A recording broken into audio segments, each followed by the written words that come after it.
I had no idea what addiction was, that it was a disease of any kind. I didn't know that they didn't have control over it, and for me, I thought she was being like this because she was just being a rebellious teenager. And I found out just by the police calling me and saying, we're arresting your son, and I thought it was a joke. I thought it was his friend Joey making a joke, and I said, oh, Joey, that's not funny.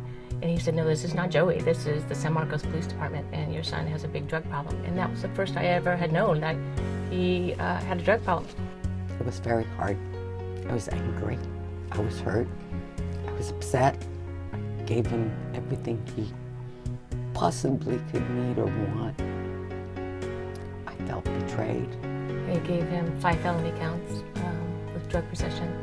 That, I thought I had failed as a parent. I love my sister very much, and I hope that she finds help, like how my father did. She's a great woman and an awesome mother, but when she is under the influence of alcohol, you don't see that in her. I see a crazy woman, and it kills me. This is a family disease. This isn't an individual disease. Oftentimes, when we come into treatment, we have this feeling that it's all about us. We're only hurting ourselves. I wanted to die, and I thought that dying was probably going to be the only way I was going to feel any relief from this pain. At 449, we believe in family therapy. We focus oftentimes on the individual, on the addict, on the recovery process.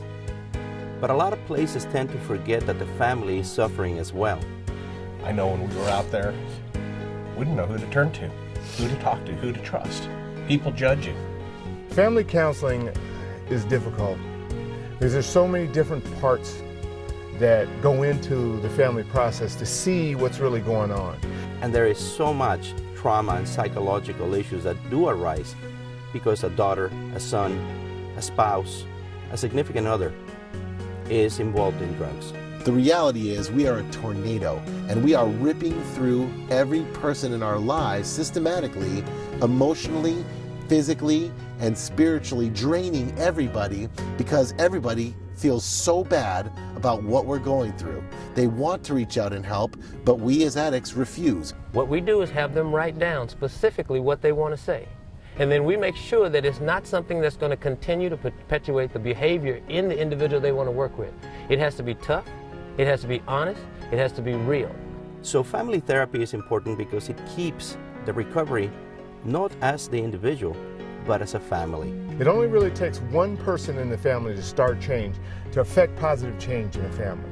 This is the last time you may get to say what you really feel about what this individual is doing to you, has done to you, and done to your life. When you kind of reach that tough spot in the communication process and you're trying to get through it and you're not sure how, you actually use the processes that we use to get through those things. Some of the things he put in place for us as a family was boundaries and not to allow these kids to have the control.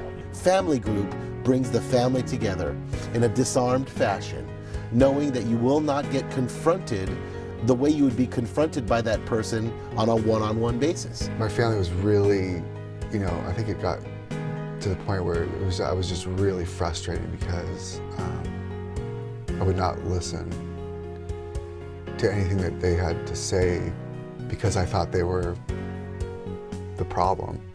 And family therapy is sitting down in front of your loved one with a group and talking about what's really going on and talking about what you're really angry about, where you feel let down, where you feel you let them down. It gives you an opportunity to really have a positive discussion with feedback from other family members that can see where the process is maybe going off road a little bit.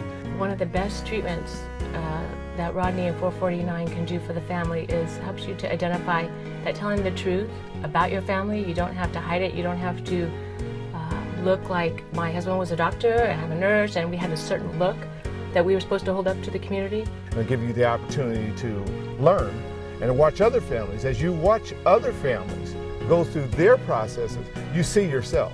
Over and over again, when I'm in a family group and I'm working through those different difficult dyads between the two family members, I see my own family.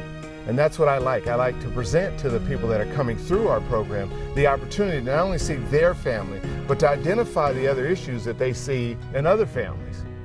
We weren't supposed to have a son that was a drug addict. So this gives them an idea what it feels like, and to know that they're not alone.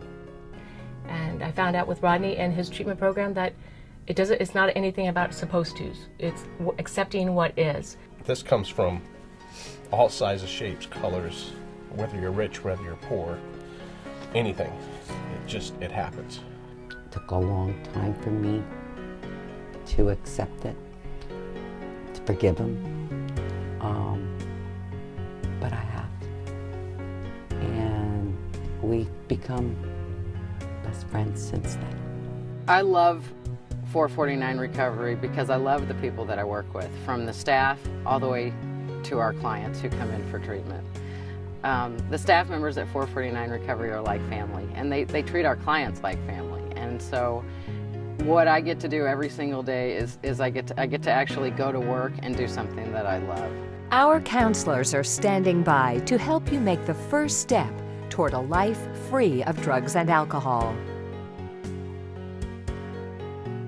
Don't waste another moment, as a life depends on it. Call us today at 855-449-4490. That's 855-449-4490, or visit us online at www.449recovery.org. Help is waiting for you.